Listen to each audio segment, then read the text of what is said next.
एक जेएमएम विधायक रामदास सोरेन का भी नाम सामने आ रहा था कि वो भी नाराज हैं, लेकिन रामदास सोरेन ने ऐसी खबरों को अफवाह बताया हुआ है और कहा है कि हम लोग सदा जेएमएम में ही रहेंगे।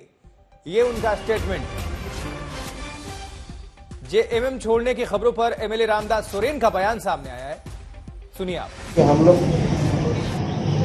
झारखंड आंदोलनकारी है, झारखंड अलग राज्य के लिए लड़ाई लड़े और कई बार जेल भी गए, देशद्रोही का केस लगा, उसका बावजूद भी हम लोग हिम्मत नहीं हारे और विषम गुरु शिबू सोरेन का नेतृत्व में हम लोग झारखंड अलग राज्य प्राप्त किए। आज कैसे हम लोग दूसरे पर बता सकते हैं? ये हो ही नहीं सकता।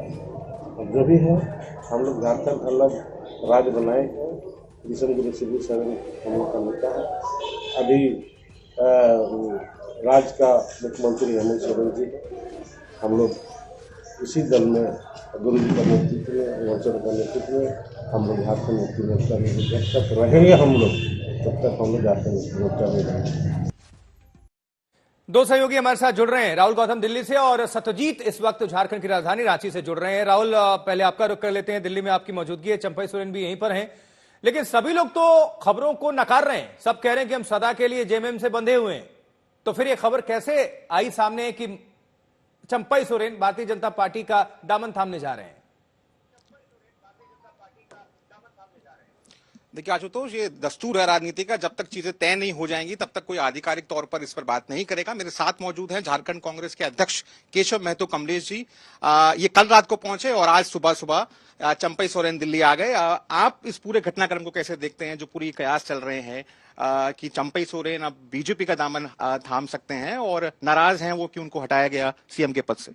देखिए, हम लोगों को किसी तरह की कोई उनकी नाराजगी संबंध में कोई जानकारी नहीं है और उन्होंने स्पष्ट तौर पर मीडिया के सामने बयान दिया है कि मैं निजी काम से आया हूं और हम अपनी बेटी के पास उनको देखने के लिए आया हूं।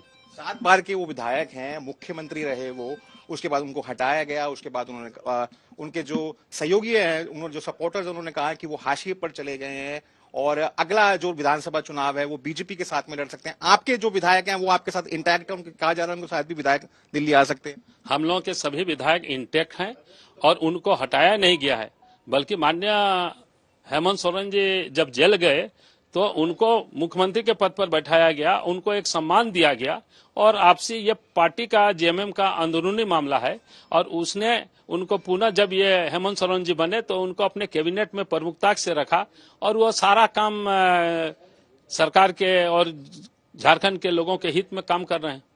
ये भी कहा जा रहा है कि उनकी शिवराज सिंह चौहान से बात हुई, वो शुभेंदु अधिकारी से मिले कलकत्ता के अंदर, हेमंत बिश्वा शर्मा के साथ टच में है। इसी प्रकार की पहले बातें सामने आई थी जब गीता कौड़ा को लेकर बातें हुई थी, बाद में फिर वो भी ज्वाइन हो गई। आपको लगता है इन तमाम चीजों से जो जेएमएम और कांग्रेस का जो गठबंधन है उस पर असर पड़ता है?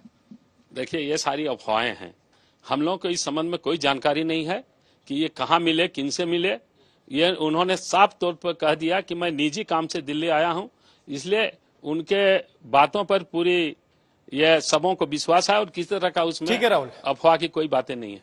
तो साफ तौर पर देखिए, ये केशव महतो है, ये कह रहे हैं कि ये सब तमाम चीजें अफवाह है, कांग्रेस पूरी तरीके से यूनाइटेड है और चंपई सोरेन अभी भी मजबूती से जेएमएम के साथ बने हुए हैं। ठीक है राहुल, जुड़े रहिए, फौरन आपका रुख करते हैं सत्यजीत के पास। अब आप सभी दर्शकों को लिए चलेंगे, झारखंड की राजधानी रांची से जुड़े हुए हमारे सहयोगी सत्यजीत। सब नकार रहे हैं, सब इनकार कर रहे हैं, सब कह रहे हैं कि ऐसी कोई भी बात नहीं है, लेकिन खबरों को कहां से हवा मिली?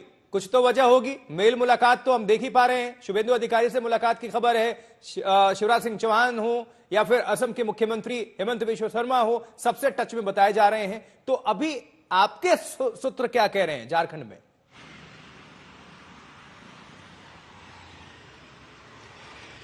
देखिए, राजनीति को कहा ही जाता है कि आर्ट ऑफ पॉसिबिलिटी है, इसमें तमाम विकल्प खुले रहते हैं, कोई परमानेंट दोस्त नहीं होता है, कोई एनिमी नहीं होता है।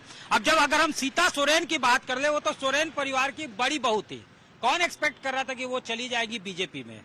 अब बड़ी बात यह है कि जिस तरह से ये बातें कहां से उठी, बार बार इस पर चर्चा हो रही थी, तो इस पर अगर हम थोड़ा सा फोकस कर ले, चंपई सोरेन जो है, जब उनको मुख्यमंत्री का ताज सौंपा गया था तो कम से कम एक स्पीच में 10 बार वो हेमंत बाबू उनको संबोधित करते थे सीएम को। लेकिन 15 अगस्त के हालिया जो अभी इंडिपेंडेंस डे सेलिब्रेशन में हम बात करें तो सरायकेला, जहां उनका होम टर्फ है, उस कंस्टिट्यूएंसी में उसके हेडक्वार्टर में जब झंडा फहरा रहे थे, एक बार भी हेमंत सोरेन का नाम उन्होंने नहीं लिया। तो इससे जो है कयासों को बल मिला। इसके अलावा जो है लगातार ये कहा जा रहा था अपने घर कि से झंडा वो भी हटा दिया जेएमएम का। हटना नहीं चाहते थे, खास तौर से उस तरीके से नाराजगी उनकी थी, जिस तरह से उनको आनन फानन में तुरंत रिमूव कर दिया गया। ये कहना था, उनके पाले के जो लोग हैं वो कह रहे थे कि वो खुद सत्ता सौंपने के लिए तैयार थे, लेकिन मीटिंग बुलाकर तुरंत जो है इस तरह से करना, वो अगर कह देते तो खुद ही वो चेंज ऑफ गार्ड के लिए तैयार थे। ये बातें चंपाई सोरेन के कैंप से आ रही है। इसके अलावा और अटकलें जो है उनको इसलिए बल मिलता है कि जो उनका सोशल मीडिया प्लेटफॉर्म्स है, जहां जेएमएम का गुणगान होता था, वहां पे जेएमएम अब कहीं मेंशन नहीं है।